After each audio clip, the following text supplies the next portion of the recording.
산상수훈 중 팔복 5번째 말씀.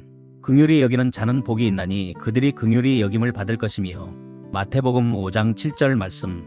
사랑하는 성도 여러분, 오늘 말씀 앞에 나오신 여러분 모두에게 하나님의 크신 은혜와 평강이 함께 하시기를 주님의 이름으로 축복합니다. 우리가 살아가는 이 시대는 긍휼이라는 단어보다는 경쟁과 성취, 심판이라는 단어가 더 익숙한 시대입니다. 남보다 더 빨라야 하고 더 강해야 살아남는다고 세상은 가르칩니다. 누군가의 실수는 곧 비난의 대상이 되고 약함은 도태의 이유가 되곤 합니다. 타인의 아픔에 공감하기에는 내 삶이 너무나 팍팍하다고 느끼는 것이 현대인의 자화상입니다.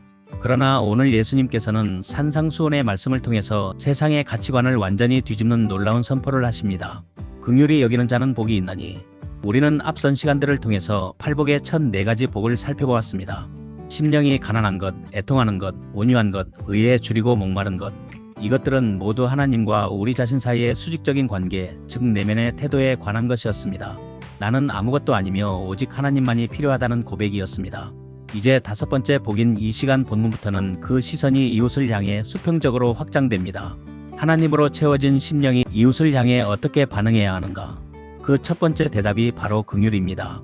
이 시간 말씀을 통해서 우리 안에 메마른 긍휼의 샘이 다시 터지고 십자가의 사랑을 회복하는 귀한 시간이 되시기를 소망합니다.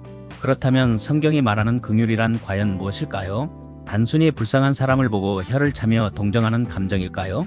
헬라어 원어로 긍휼은 엘레우스라는 단어를 사용합니다. 히브리어로는 그 유명한 헤세드와 연결됩니다. 이 단어는 단순한 연민을 넘어섭니다.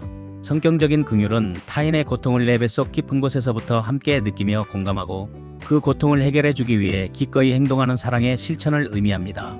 죄 지은 자를 향해서는 용서로 나타나고 고통당하는 자를 향해서는 도움으로 나타나는 것이 긍휼 엘레우스입니다. 우리가 잘 아는 선한 사마리아인의 비유를 떠올려 보십시오. 강도 만난 자를 보고 제사장과 레위인은 그냥 지나갔습니다. 그들도 마음속으로는 어쩌나 안됐네라고 생각했을지도 모릅니다. 하지만 그것은 긍휼이 아닙니다. 사마리아인은 그를 보고 불쌍히 여겨 가까이 가서 기름과 포도주를 붓고 상처를 싸매주고 자기 짐승에 태워 돌보아 주었습니다. 이것이 바로 주님이 말씀하시는 긍휼입니다. 예수님께서는 이 땅에 오셔서 긍휼 그 자체가 되셨습니다. 나병 환자를 보시고 온 몸에 나병이 번져 성한 곳이 없는 그의 몸에 손을 대셨습니다. 죽은 나사로의 무덤 앞에서 눈물을 흘리셨습니다. 목자 없는 양과 같이 방황하는 무리를 보시고 민망히 여기사 먹이셨습니다. 예수님의 사역의 동기는 언제나 긍휼이었습니다. 사랑하는 성도 여러분, 오늘 우리의 신앙생활에는 이 긍휼이 살아있습니까? 옳고 그름을 따지는 정의감은 넘치는데 정작 형제의 허물을 덮어주고 아픔을 싸매어주는 긍휼의 마음은 식어버리지 않았는지 돌아보아야 합니다. 이 시간 말씀 묵상의 가장 중요한 핵심은 우리는 왜 긍휼히 여겨야 하는가입니다. 내가 복을 받기 위한 조건으로서 남을 돕는 것입니까? 내가 100만원을 기부하면 하나님께서 1000만원으로 갚아주시겠지? 라는 기복적인 투자가 아닙니다. 우리가 이웃을 긍휼히 여겨야 하는 유일하고도 강력한 이유는 우리가 먼저 하나님께 감당할 수 없는 긍휼을 입은 자들이기 때문입니다. 에베소서 2장 4절로 5절은 이렇게 선포합니다. 긍휼이 풍성하신 하나님이 우리를 사랑하신 그 큰 사랑을 인하여 허물로 죽은 우리를 그리스도와 함께 살리셨고 너희는 은혜로 구원을 받은 것이라. 사랑하는 여러분, 우리는 본질상 진노의 자녀였습니다. 하나님의 심판대 앞에 섰을 때 우리에게는 변명의 여지가 없었습니다. 우리의 죄악은 낱낱이 드러났고 그 대가는 영원한 사망뿐이었습니다. 정의대로라면, 법대로라면 우리는 심판받아 마땅했습니다.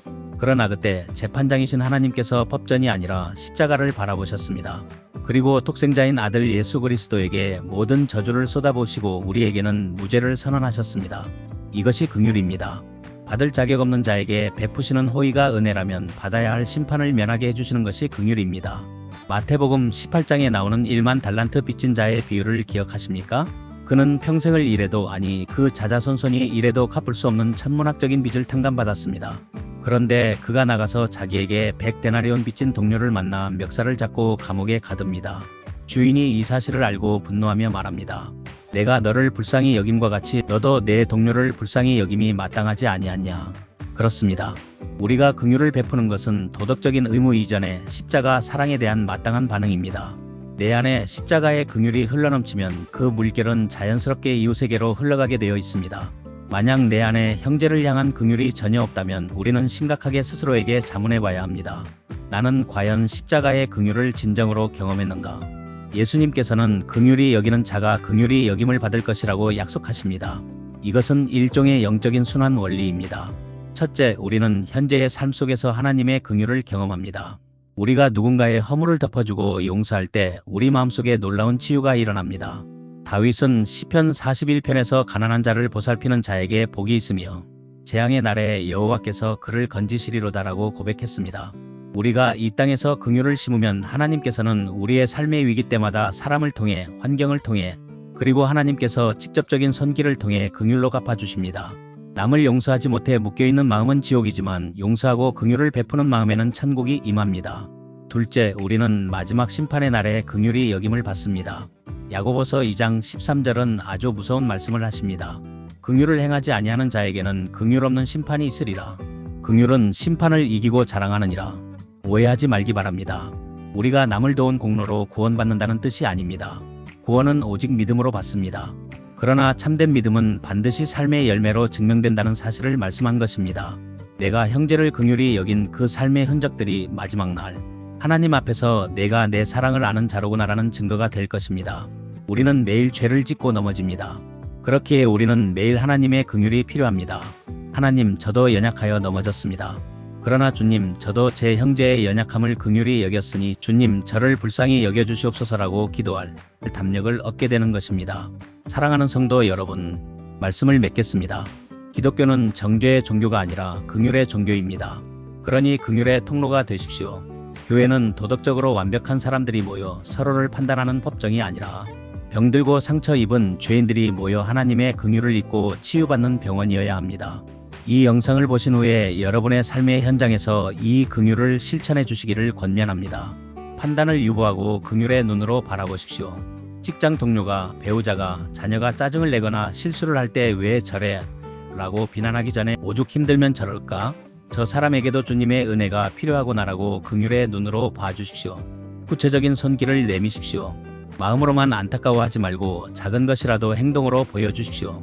따뜻한 말 한마디, 작은 문자, 메시지 하나가 누군가에게는 죽음을 넘어서게 하는 하나님의 긍휼이 될 수 있습니다. 용서하십시오. 여전히 내 마음을 아프게 하는 누군가가 있다면 십자가의 예수님을 바라보십시오. 나를 위해 물과 피를 다 쏟으신 주님의 사랑에 의지하여 그를 긍휼히 여겨달라고 기도하십시오. 용서는 그 사람을 위한 것이 아니라 바로 나 자신이 하나님의 긍휼 안에 머물기 위한 길입니다. 긍휼히 여기는 자는 복이 있나니 그들이 긍휼히 여김을 받을 것이며, 이 말씀이 여러분의 신비에 새겨지기를 예수님의 이름으로 축원합니다. 십자가로부터 흘러나온 그 붉은 긍휼의 강물이 여러분의 마음의 생각과 심장을 적시고 나아가 가정과 직장과 이웃에게로 흘러넘쳐서 이후로의 여러분의 삶에 감사와 기쁨이 넘치는 건강한 믿음의 삶이 되시기를 주님의 이름으로 축원합니다. 기도드리겠습니다. 사랑과 자비가 풍성하신 하나님 아버지, 죽을 수밖에 없는 죄인인 저희를 긍휼히 여기사 십자가 보혈로 구원하여 주시니 감사합니다. 우리가 그 엄청난 긍휼을 입었음에도 불구하고 여전히 내 기준과 잣대로 이웃을 정죄하고 판단하며 인색하게 살았음을 고백합니다. 사랑의 하나님, 우리 마음을 부드럽게 하사 주님의 마음을 품게 하여 주시옵소서. 우리의 눈을 열어 고통받는 이웃을 보게 하시고 우리의 손을 펴서 주님의 사랑을 전하게 하옵소서. 긍휼을 심고 긍휼을 거두는 복된 인생이 되게 하옵소서. 우리에게 영원한 긍휼이 되시는 예수 그리스도의 이름으로 기도하옵나이다. 아멘.